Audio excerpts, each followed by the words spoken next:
Hello everyone, and welcome to another video where today we're going to talk about a wilderness hazard that's very common in the northeastern United States, but not so common anywhere else. What you're looking at here is the remnants of an old farmer's wall, and this is a remnant of the early settlement in the region. It's not clear how early or by who this was constructed, but this is a man-made structure here. From what I understand, these were used as property boundaries, and they were used to keep livestock in those property boundaries.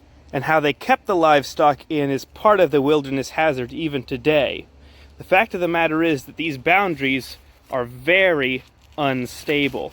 All these rocks are quite loose. Locally, what I've been told is that these were used essentially to stop cattle from walking over, since cattle tend not to want to walk on uneven ground that's rattling around underneath them. I don't really have much confirmation on that, but it seems to work, at least for people.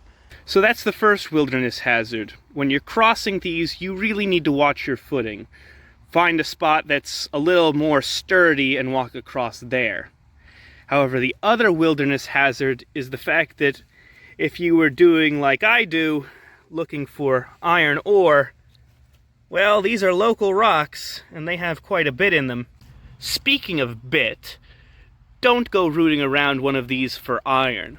Not just because it's a part of history, but also because the loose nature of these stacked stones makes it an ideal habitat for snakes, such as copperheads especially.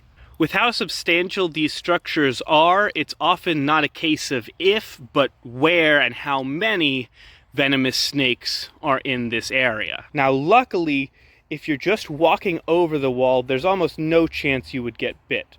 Copperheads and other snakes don't want to bite you, and they're more keen to just stay put and wait until the threat passes. But if you were to take your hand and stick it under there to grab the rock to pull it up, yeah, that's a great way to get bit. So I suppose the gist of it is, if you see one of these walls, mind your step if you have to cross it, and don't see it as a resource, see it as a part of history. Otherwise, you might get more than you bargained for.